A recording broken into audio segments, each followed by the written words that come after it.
This morning, I have the opportunity to interview Ashim Kumar. He is the Chief Executive Officer of Ashim Kumar Associates, a professional training and leadership coaching firm.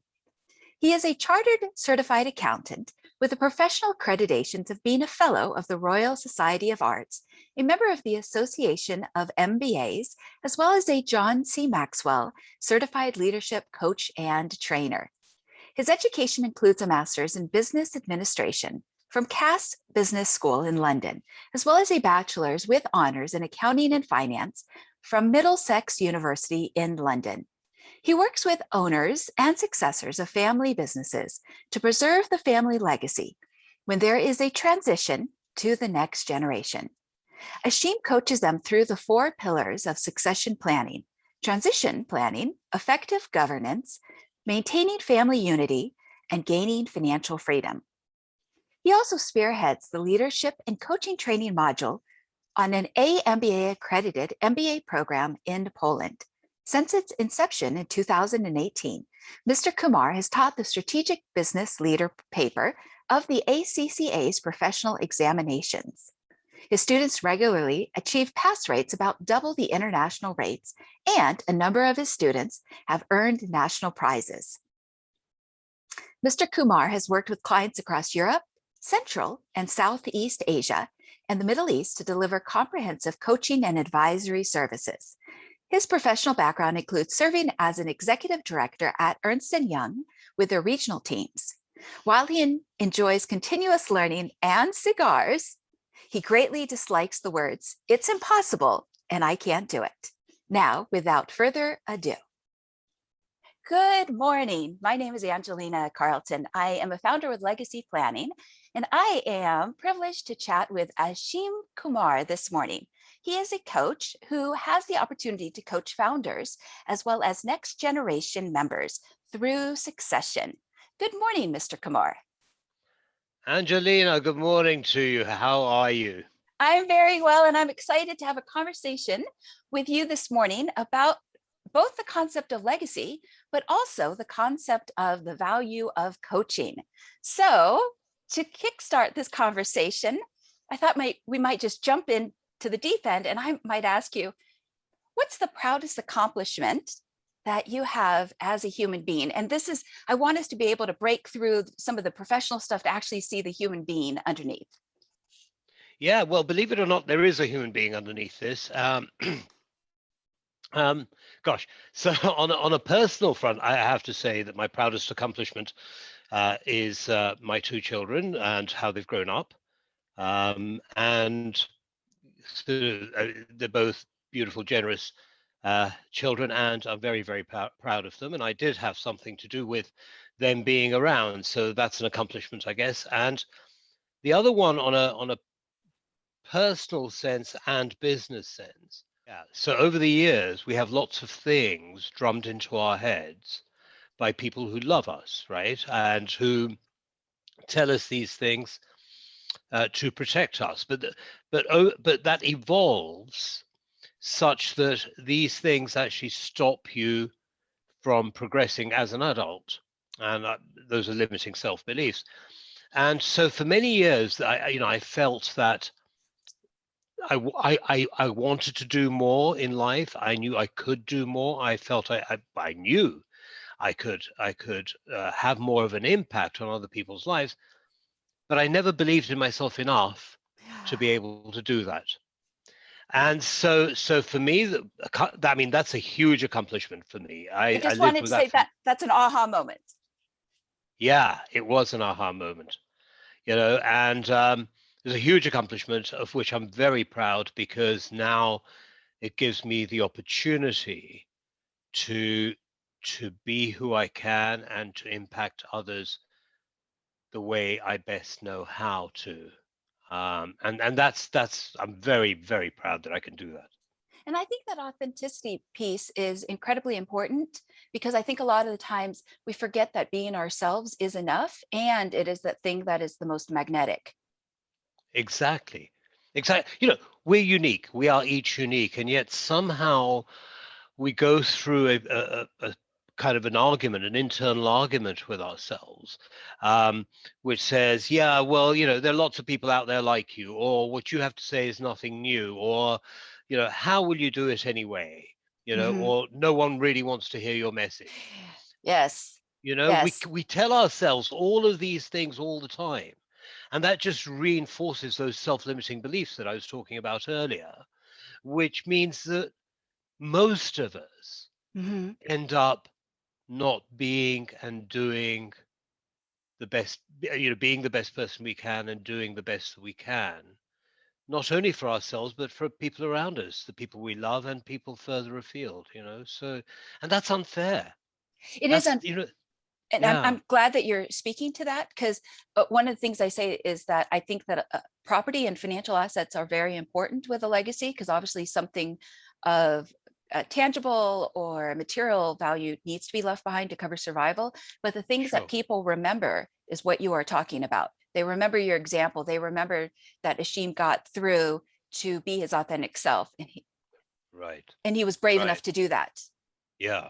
No, I mean, at the end of the day, Angelina, yes, the assets, the tangibles are wonderful, but they're not really who you are, and they're a result of who you are. They're not the definition of who you are. They are outcomes, Correct. right? And so you've got to start within, right? To identify who you are, what you can do, how you connect with others, and to follow your passion. And you've got to know what your passion is. Right. And as you go through that process and generate happiness, wealth, whatever you want to generate, the assets come later. Hmm. Yeah. So for me, and I suspect for millions of people around the world, the hardest step is to get into a place where you can do that. And to do that inner work and find that place of peace. Absolutely. I Yeah, mean, go on. I was just going to add that I think that that inner journey that you've been on is incredibly important, because if you've done the work, it's much easier than for you as a guide to be able to help a client through that, compared to just what I call talking at something. No doubt, no doubt, because over the years, now when I hear some things that clients say, I know exactly where it's coming from. Because I've been there. Right. I've been there. I know what's generating that. I know the deep-seated feelings that produce sentences like that. Yeah, And I it think. just Mhm. makes it, easier for me, if you like, to identify how we can move forward together. Yes, I think one of the most remarkable things that you have shared with me in one of our past conversations had to do with arrogance. That arrogance Mm, many times is a cover up for insecurity. It can be very easy to buy into somebody's arrogance and think, oh, they have it made and they are so together, and never for once think that they have to keep that mask on super tight. yeah. It's interesting because after we had that conversation, I thought about that. Oh, Um, yeah, I did too. I also thought about that. And I mean, first of all, I try not to. I don't always succeed, but I try not to kind of label people, because I feel that labeling just it makes me lazy, right? Because if I label mm, somebody as arrogant or rude or whatever, it just makes it easier for me to engage with him from that perspective, right? mhm. And ignore all the other bits that make him up or make her up, right? But anyway, that aside, let's use the word arrogance for the moment. And I analyzed it. What I said in our conversation, and here's what I came to the Which is conclusion. what coaches do. Keep going. Which is what, yeah, absolutely, which is what coaches do. I mean, that's who we are, right? And I thought, okay, so when somebody's behaving arrogantly, what are the possible causes? Okay, one is the one you've just mentioned, right? We are actually vulnerable, or we're insecure because we realize that we're not sure that what we're doing as a leader, perhaps, is the right thing to do. and we feel that leaders don't behave like that. Leaders don't have this uncertainty. Leaders have to be clear on what they're doing, where they're going, because that's what's expected of them, right? Expectations are huge. Yes. The expectations. Now listen to this before we move to the next bit, right? So we are basing what we think leaders should be on what? Yeah, where does that picture which comes into our head of what a leader should be, where does that picture come from?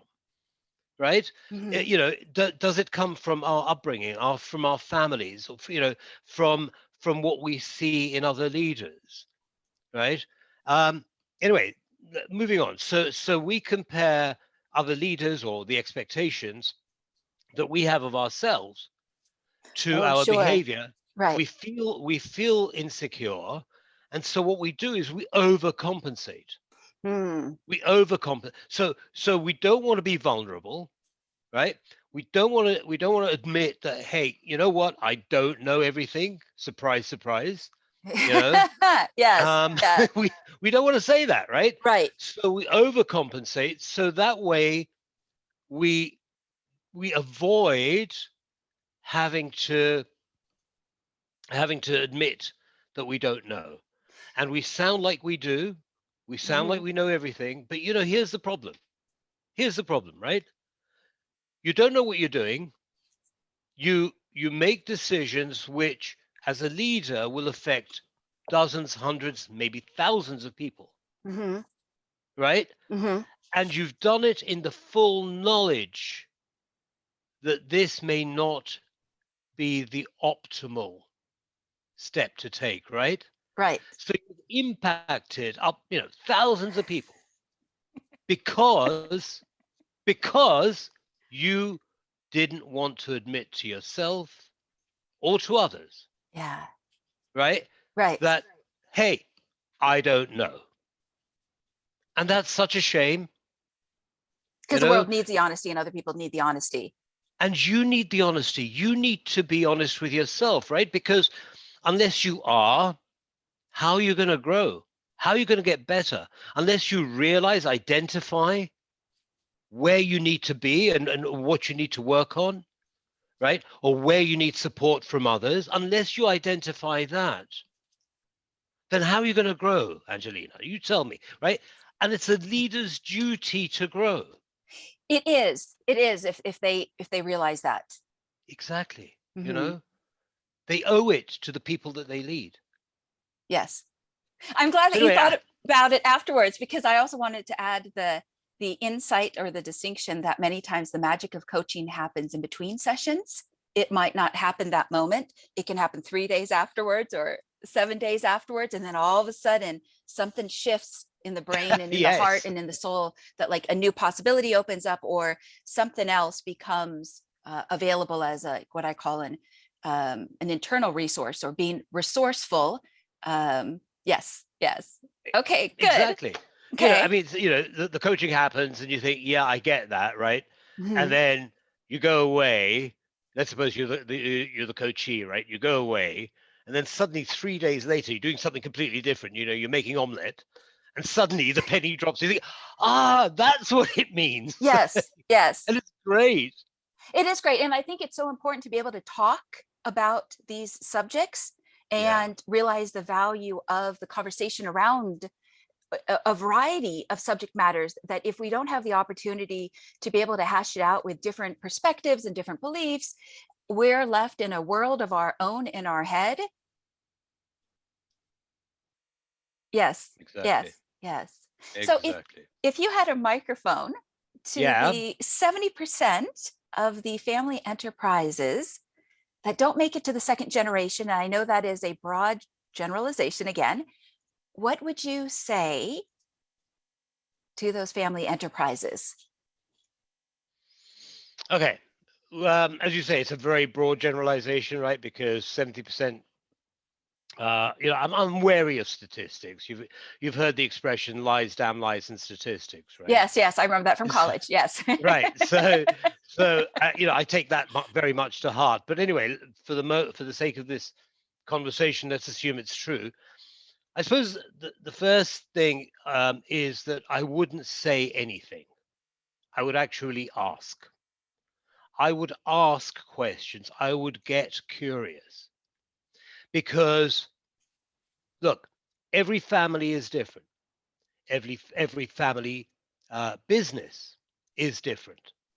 They have different ambitions, different visions, different cultures, right? Mhm. Internal cultures, I mean, within the organization, within the family. And so it's that combination that is going to influence the success or otherwise of that family going forward, right? So I mean, we say 70% of businesses don't make it to the second generation. Well, you know what? What about if the founder really didn't care terribly much about that? Let's suppose he or she simply wanted to do it to make a bit of money, right? It went well. The kids weren't particularly interested in getting involved, Mhm. right? Mhm. And the business kind of died a death. I don't know, maybe they sold it or they just closed it down, you know? So so lumping that kind of business or that kind of that kind of Statistic. statistic into Mhm. the statistics doesn't make sense, right? Mhm. So that's why I'd be very wary of saying anything without first understanding what was going on, rooting around. Okay. Yeah. Like Where's detective work. well, it is. I mean, that's what coaching is also about, right? Yes. But it's about asking those questions. Solving the mysteries Uh, that need to be solved. Yes. yeah, Yes. it's about getting deeper than the typical, yeah, I did it because, I needed money or I didn't do it because I didn't have time. I mean, as coaches, you know very well that that's not where we stop, right, with our clients. Um, and sometimes we take them through a journey which they're not used to. Correct. Yeah. It's not for the faint of Um, heart. not well, everybody works in a coaching relationship. Correct. Everybody works, right? We're Correct. we're not we're not there to give answers, easy answers. We're not there to accept easy answers either, Right. right? Right. So everyone gets to do a bit of work. And but the thing that I love about coaching is that always it's because when we work with someone, we do it with heart and soul, and Yes. we do it because we want them to be the best they can be. We want them to throw away those shackles I was talking about earlier by being clear on who they are and what they want in Their life and how vision, to their get it. highest potential. Everything. Yes. Absolutely. Yes. And that is such a beautiful thing to see when it happens. It is. And I think one of the miraculous aspects that is qualitative and invisible that coaches and advisors bring is even simply holding the space for the greatness of the client. Yeah. Absolutely. So we believe in them, right? Yes. Yes. And that We changes them. exactly. Yes. You know, and they don't have to be somebody else with us, Correct. right? It's a Yes. safe space, it's a safe environment for them to be themselves. And so basically they give themselves permission, right, to be Yes. who they are Correct. and to expose themselves to the opportunity and the possibilities. Absolutely. Yes. And I think that what comes out of that is a better human being, a better leader, a better business person. I think exponentially the ripple effect affects not only their lives, but everyone around them and then for generations to come. Yes. Absolutely, no doubt, and Yes. this is what we forget. This is what Yeah. we forget often, Angelina, that what we do, how we behave, what we say is not just about us. It never is. You know, it's always about how it spills over And it does to spill other over. people. Yeah. There's a Of course. euphemistic saying. I don't know if you've ever used it. It's it's euphemistic because sometimes we have to be careful not to hurt other people's feelings at times. And the saying or the expression is, oh, he or she was just clumsy. And I don't mean clumsy that they were walking into walls. I mean that they were clumsy in their own life and clumsy with the handling of other people's lives. Yeah. Yes, yes. Yeah, absolutely. Yeah, because it's not that we deliberately want to negatively impact others.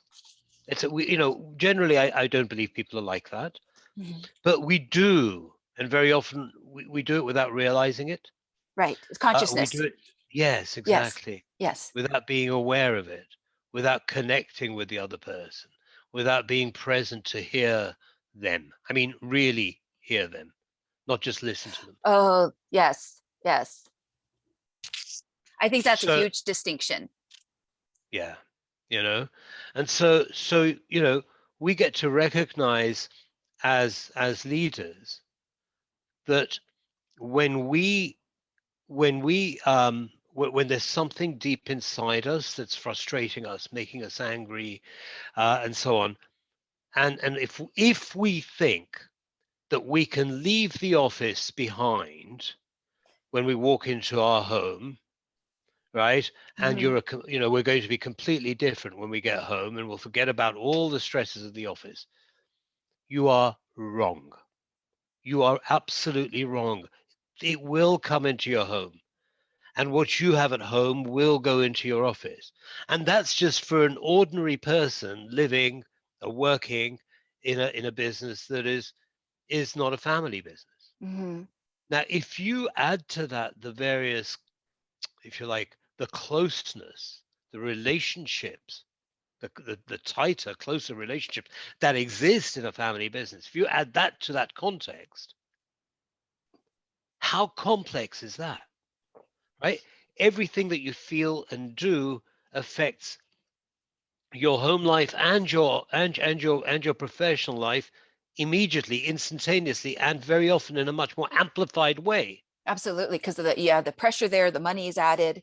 Yeah, like the saying with money, money just makes somebody more of who they already are. So then Yeah, if I translate that over to a family business, for instance, um, who people are just is going to be magnified. You pull on this end of the spider web, or it's going to change three other things elsewhere, and exactly.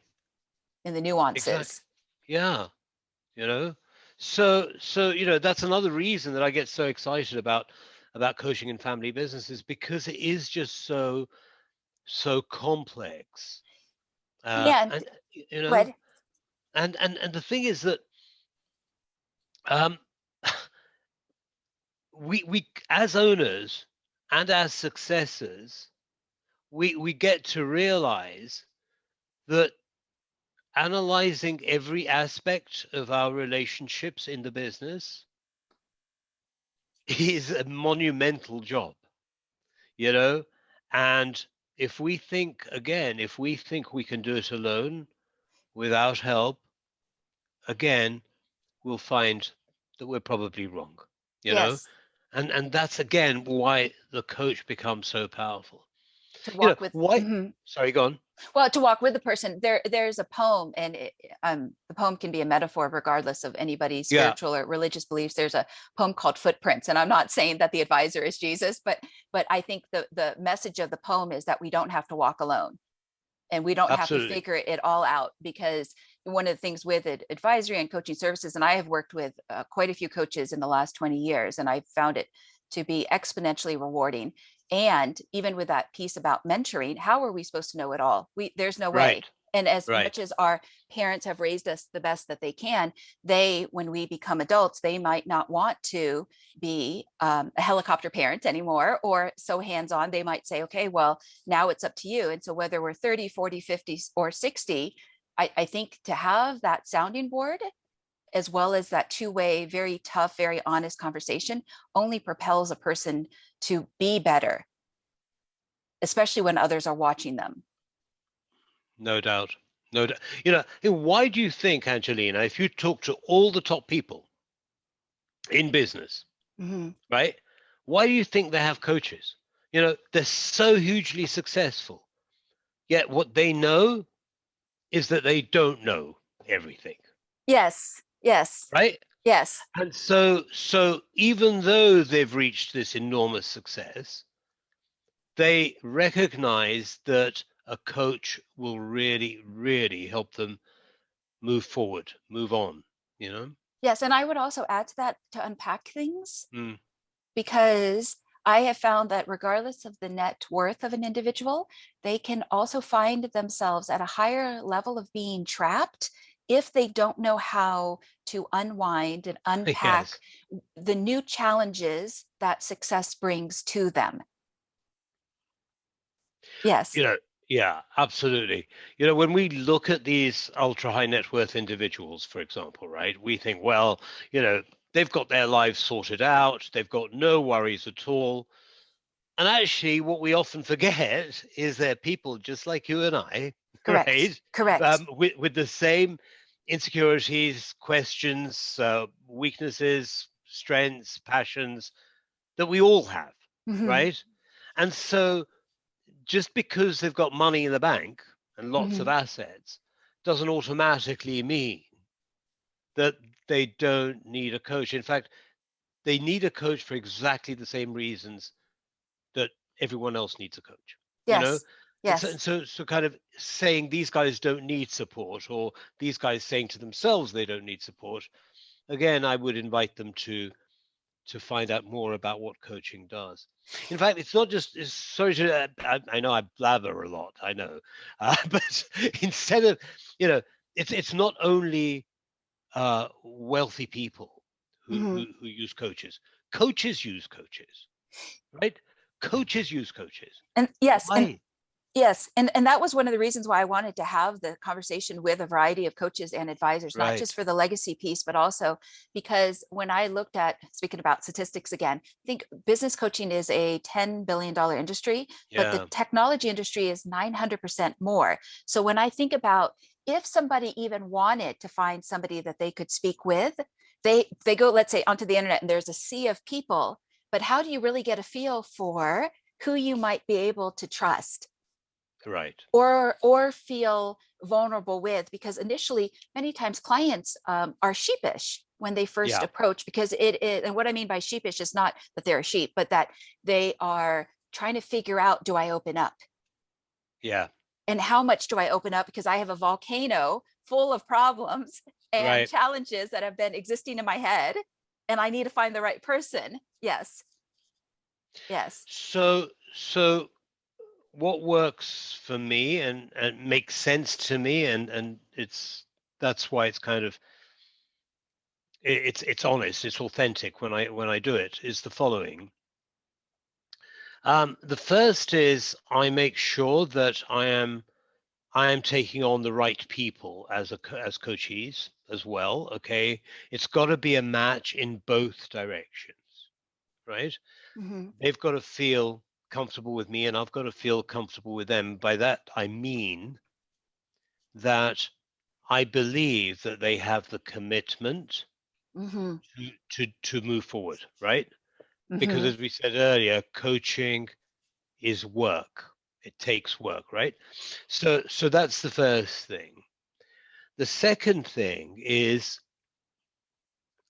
for me, I go to that relationship with because I care, right? I Right. really care. I work with somebody because I want to see them grow before me. I want to see them grow for themselves And blossom. and blossom because that's important to me. I care about that. It's not about the fee that I'm charging. It's not about, how many lessons I can squeeze out that, how many sessions I can squeeze. It's not Right. about that. It's because I Right. really want to see it, right? So caring, and when you go into a conversation like that, then the other person senses it. Okay, they Yes. sense Leading with it. love. Yes. Yeah, you know, and so that's the second thing, right? The third is the connection. So if caring is kind of deep down in your heart, connection is starting to move upwards, right? And it's a connection which is which has many, as we both know, many different components. Rapport and empathy are two that are often quoted. Body language is another. But again, it has to come from a place of authenticity, because if you try and build a connection in a way that isn't honest and genuine, it won't work, right? So connection is the third, and then the fourth is communication. It's communicate, and by that I mean, most people actually, and I'm misquoting here, but most people don't communicate as well as they think they do, right? Yes. And I was going to add that, even going back to that statistics of the 70% or the 30% or wherever that number is, I think communication, even just, what is that? 51% of success is showing up. If somebody simply shows up and they try to communicate, that is much better than if they never show up in the missed Absolutely. opportunities. Absolutely. If you're going to win the race, you're going to be there first, right? Correct. And it takes courage and presence to show up. Like, just show up, even if you fumble. Just keep showing up. And it's not easy, right? We've both It's been not there, easy. Angelina. We've Yes. both been there, right? But so how do we? Anyway, I'll come back to that. Okay. Let me just finish my point about communication, right? So what happens? Most of us don't communicate as well as we think we do. Hopefully, we as coaches are a little bit better than the average, but there's no guarantee of that, of course. So we get to learn to communicate better every day. We need to do that because we can't connect with other people. We can't share messaging with others unless we do that. So I constantly work on my communication skills to help me to become better at helping or working with my clients. And how others receive your messages. That's what it's all about. And also how I receive others' messages. How observant am I? How well do I listen to the tone that they use, or where they look when they say things, or are they fidgety? What words are they using? What words are they using consistently? All of these form a picture for us, Yes. And also both what, consciously. yes. And Mhm. also, what are they not saying? And what are they not saying? What are Yes. they scared of saying? What do they stop themselves from saying? Right? Bingo. And then you kind of say, aha, that's an aha moment. Yes. Because there's a wonderful opportunity there to invite them to face those fears. Yes. So So wonderful. So speaking about vision, yeah. and I want to say something regarding what you just pointed out, which is, Sure. I think it can become life-changing when somebody can give language to what they're afraid to speak of, because that can be something that they carry around like an invisible suitcase for years or decades, let alone if I talk about something like generational curses, which I won't get into here, but sometimes how, like, where we find ourselves and what we have to unpack started way back there. Sure did. And Sure someone did. else didn't want to unpack it, but if we don't, we still carry the luggage and the suitcase. And if we want to let that suitcase go and be a little lighter and freer, yes, Absolutely. giving language to it can set us free. And communication is so much more complex than most people give it credit for.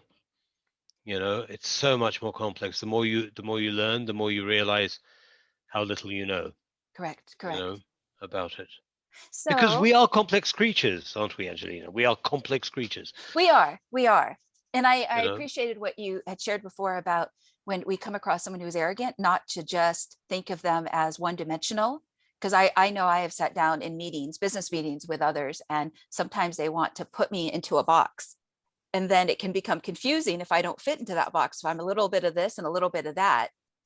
But I think all of us are a little bit of this and a little bit of of that, maybe course. 50 other things. Exactly. Right. Right. And it's not easy. It's not easy not to do that. It's not easy not to label people or box people, Yes. because that's what we've always seen And it's others easy. do. And it's lazy, actually. It is. It's social programming, and it's also lazy because I think the prefrontal cortex likes it easy and simple. Yes. Yeah, Yes. absolutely. You know, and we're better than that. You know, we as human beings, as intelligent, sentient beings, are better than simply saying this person is like that, therefore I will always treat them in this way. This is how they behave. And when they behave the way we expect, it reinforces our preconceived notion.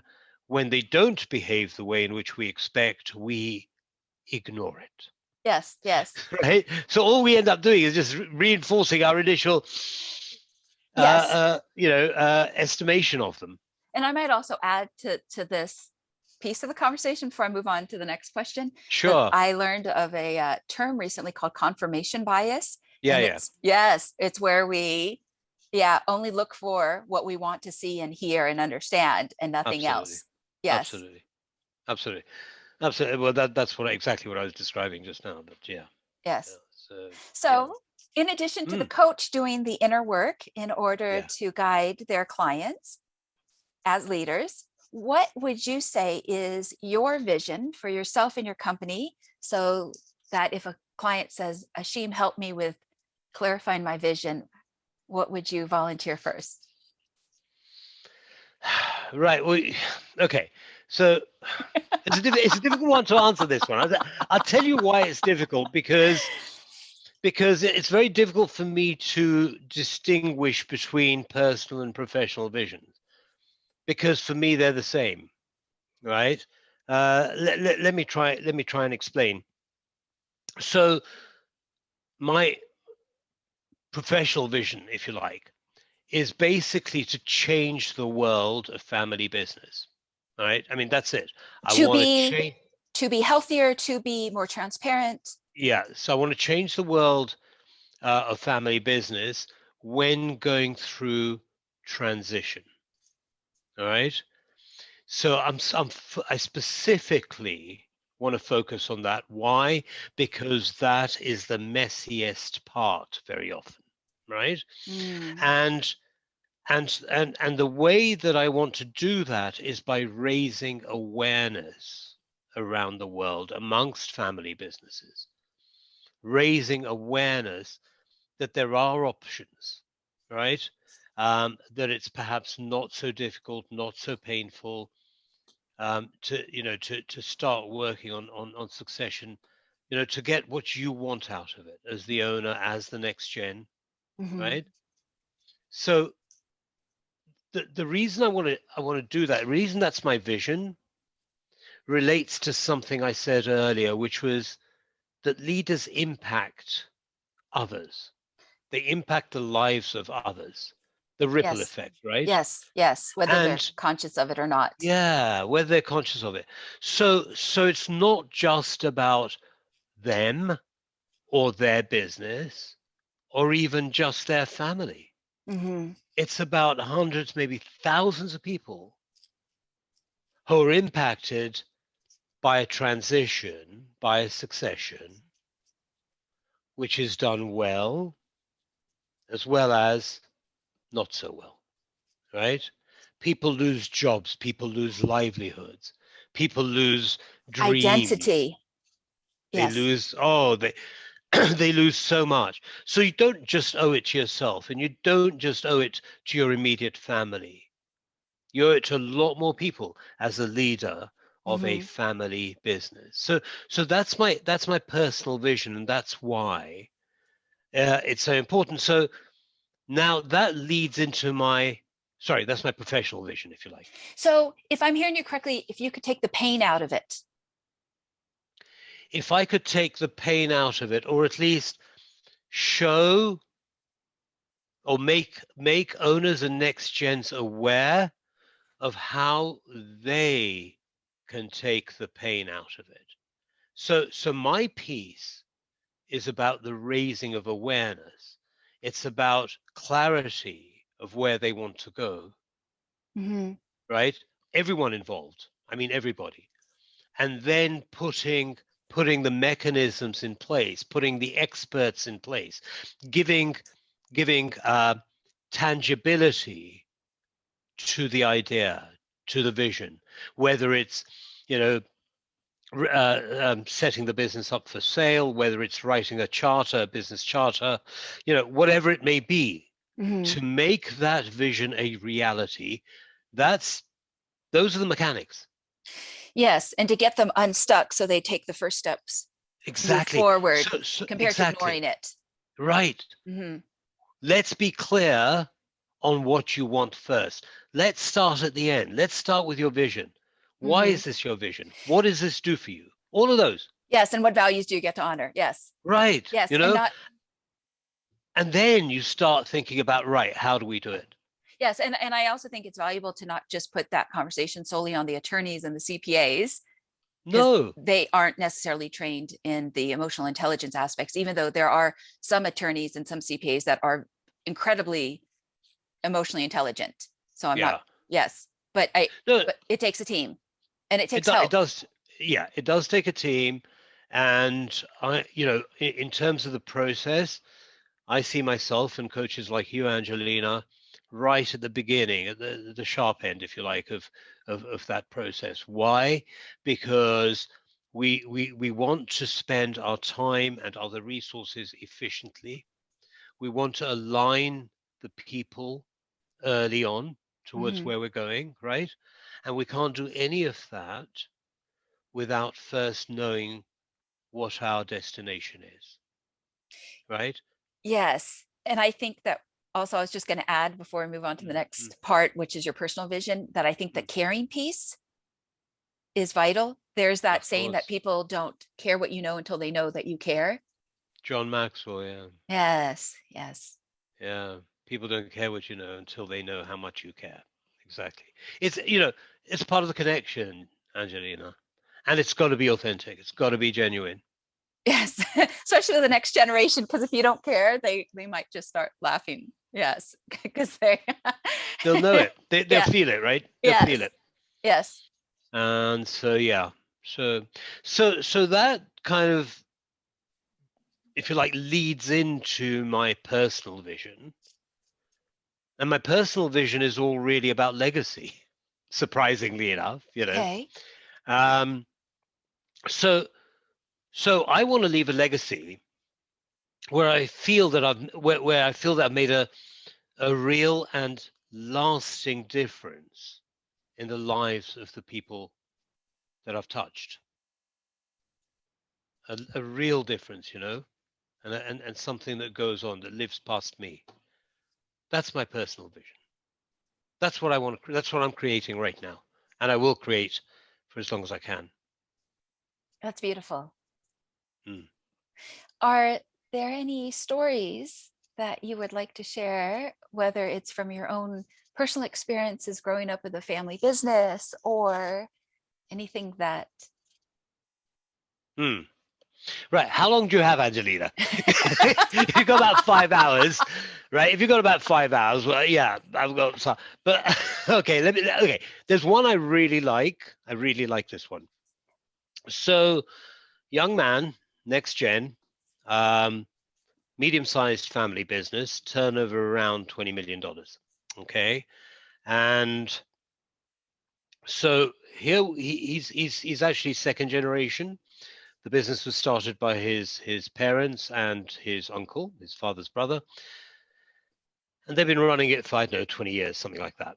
So this guy goes out, he gets experience in different companies. In fact, I met him, I trained him in the area of strategy and so on. So he goes out. He knew from the start that what he always wanted to do was get back into the family business, and eventually to take over, to transition in from his parents. So he goes back in and he meets a brick wall in the business, right? What do I mean? I mean that he's now kind of got the pieces in place such that he can contribute to the business, what he's always wanted to do, right?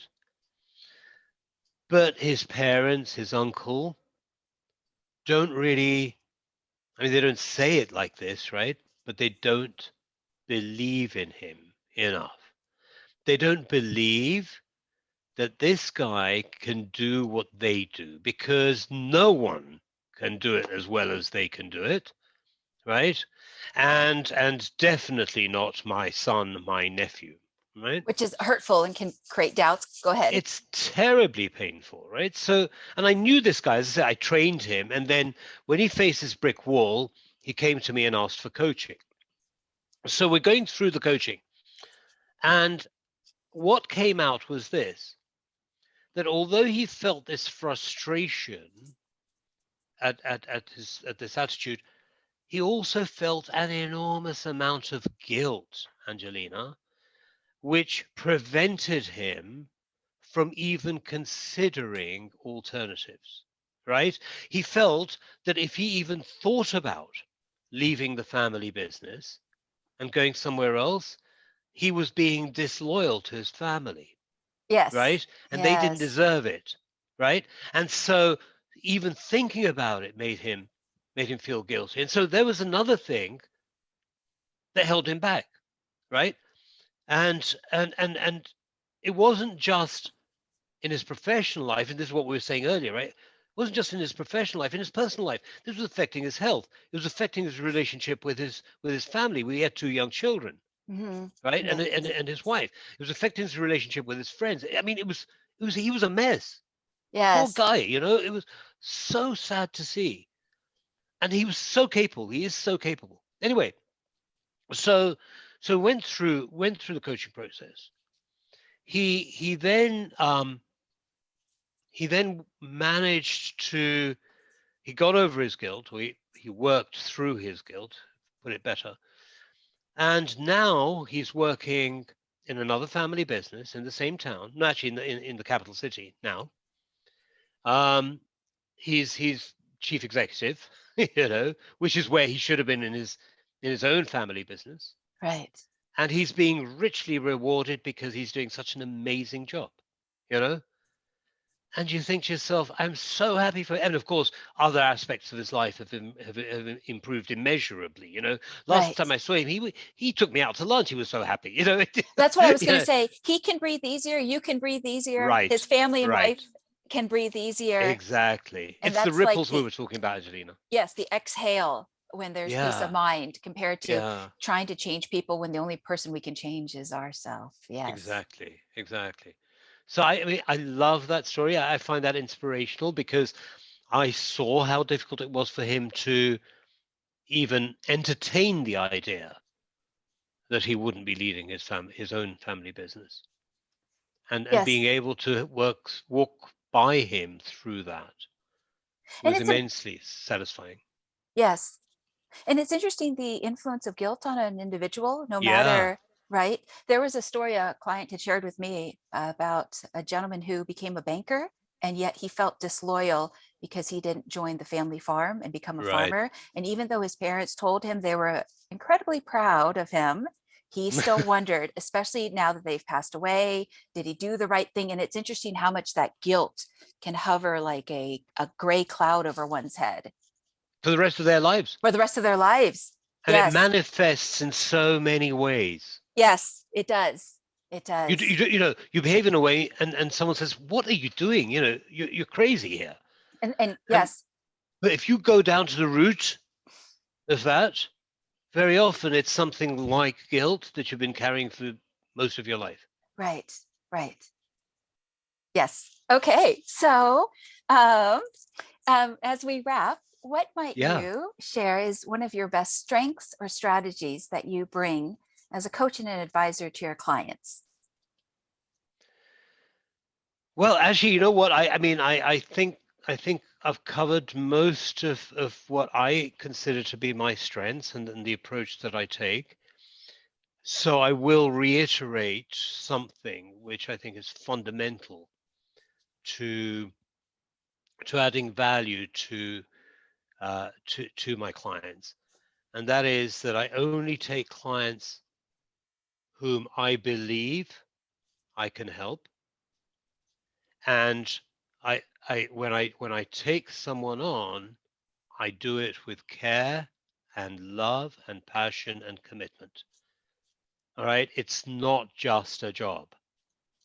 I do it because I want to see that person blossom, to move through, to break through that brick wall.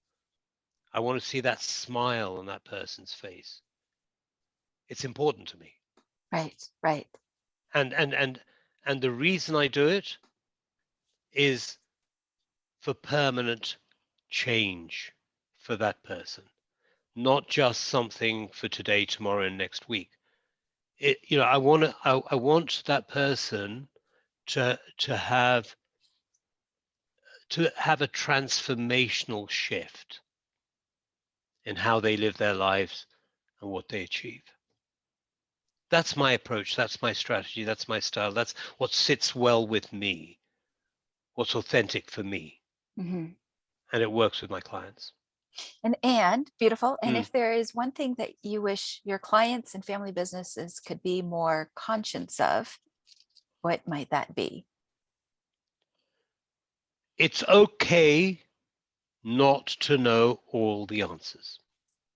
It's all right, and to remember that nobody, no matter how successful they've been in any field of life, ever does it alone. Well said. Well said. You know, so let's, don't be shy, don't be embarrassed. Just accept it. And if you really want to make a difference in life, your own and others, you don't have to do it alone. Yes. People around to help. Good. Good. Well, thank you, Mr. Kumar, very much Call me for. Ashim, please. Okay, We know each Ashim. other so well now, Angelina. Let's not be formal. Okay, all right. Trying to be very British, right? London style. That's okay. We use first names here as well. Okay. So thank you so much for sharing your thoughts, and what a lovely legacy to manifest and fulfill. And I think that the more that people hear that and the more that it resonates, the more they realize that they have the resources that are available to individuals to add to their team to help guide them in what the outcome can be.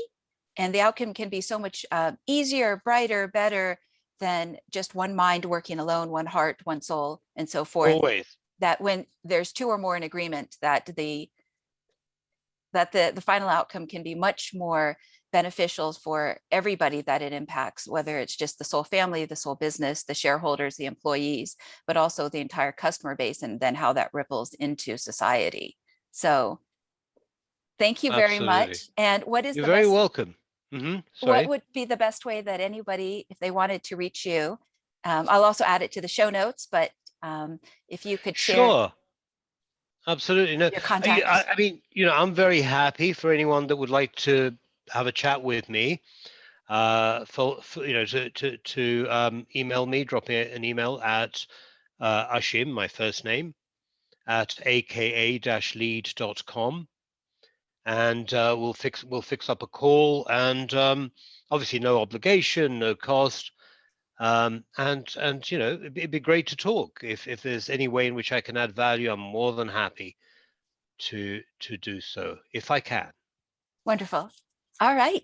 Well, thank you so much, Ashim. And until My next time. absolute pleasure. My Okay. absolute pleasure, Angelina.